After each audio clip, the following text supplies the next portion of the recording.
Bonjour à tous. Alors aujourd'hui, on va parler d'une réplique que certains d'entre vous ont déjà vue si vous avez vu la vidéo de Chef Pampan. C'est pour ça qu'on va être sur un format de présentation un petit peu plus court que d'habitude. C'est notre AR15 DMR de première génération, donc sur une base d'un Mark 18 de chez Specna Arms, fabriqué par Specna Arms, mais avec la licence Daniel Défense. Là, on est sur une réplique qu'on appelle DMR en airsoft, qui va être destinée justement à aller toucher soit des tireurs longue distance comme des snipers, en se rapprochant un petit peu plus qu'eux, soit aller toucher les adversaires qui sont à une distance trop éloignée pour les joueurs classiques. On va faire le classique du bout du canon jusqu'au talon de crosse. On a donc un silencieux factice qui va abriter le canon rallongé de 550 mm. On est sur le maximum qu'on va pouvoir utiliser par rapport au volume de cylindre de notre Gearbox V2. Pour pouvoir bénéficier de ce canon long vraiment au maximum, on a alourdi légèrement le piston à l'intérieur afin de pouvoir bénéficier d'un effet Joule creep, comme on appelle. Donc plus on va augmenter le grammage de billes, plus la puissance va être importante, en sachant qu'on atteint toujours un palier et arrive à un certain grammage. Mais en tout cas, on va pouvoir tirer vraiment le maximum de ce canon rallongé et de cette bille lourde. Donc c'est pour ça qu'à l'intérieur de ce silencieux factice, vous avez ce canon rallongé. Ensuite, on passe sur un garde-main typique des Mark 18 de Daniel Défense, équipé d'un bipied et d'une poignée longue, bipied qui bien entendu est toujours très intéressant quand on va venir tenir une position longtemps.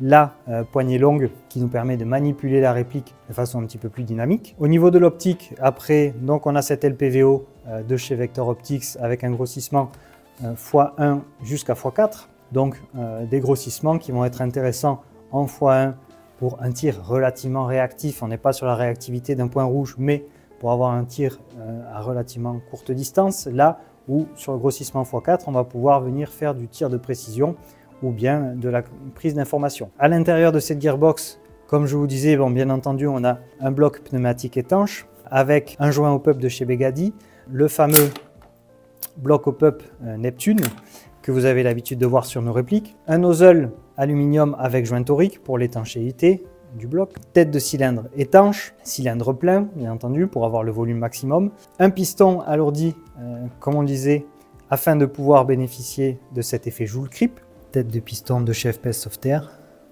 avec la gamme carbone qui permet voilà, d'avoir une étanchéité très bonne et puis en plus voilà, de corriger l'angle d'engagement du piston grâce aux petites rondelles qui sont placées ici. Avec un ratio d'engrenage de 18:1 bénéficiant d'un calage pignon Bevel Gear, tappet plate carbone de chez FPS Softair, qui est plus résistante, qui est plus qualitative que la tappet plate d'origine. On va bien entendu retrouver un MOSFET, en l'occurrence on est sur le modèle Aster de chez Gate, un moteur high torque de marque Specna Arms, histoire d'avoir vraiment un ensemble qui soit vraiment taillé, le canon se bloque avec le cylindre plein. Et puis ce ratio d'engrenage, vraiment quelque chose qui soit fait pour pouvoir tirer de la bille lourde et pouvoir tirer loin. On va le voir tout à l'heure. Au niveau des tests de tir, on est facile à 50 mètres et on va voir qu'on peut aller chercher un petit peu plus loin. Par la suite, une crosse type crane permettant d'accueillir une batterie de capacité assez importante puisqu'on va pouvoir utiliser les deux compartiments de chaque côté.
Vous allez pouvoir retrouver cette réplique sur notre configurateur. Là, vous avez la réplique dans sa version préconfigurée pour ce qui, selon nous, est le plus pertinent dans ce rôle de DMR, mais bien entendu, vous allez pouvoir l'avoir sur le configurateur avec la réplique nue que vous allez pouvoir configurer, positionner les accessoires qui vous paraissent pertinents en fonction de votre style de jeu. Voilà, pensez à vous abonner à la chaîne si vous voulez être au courant des dernières choses qui vont sortir. Également à nous suivre sur Instagram pour les mêmes raisons. Merci beaucoup et à très bientôt.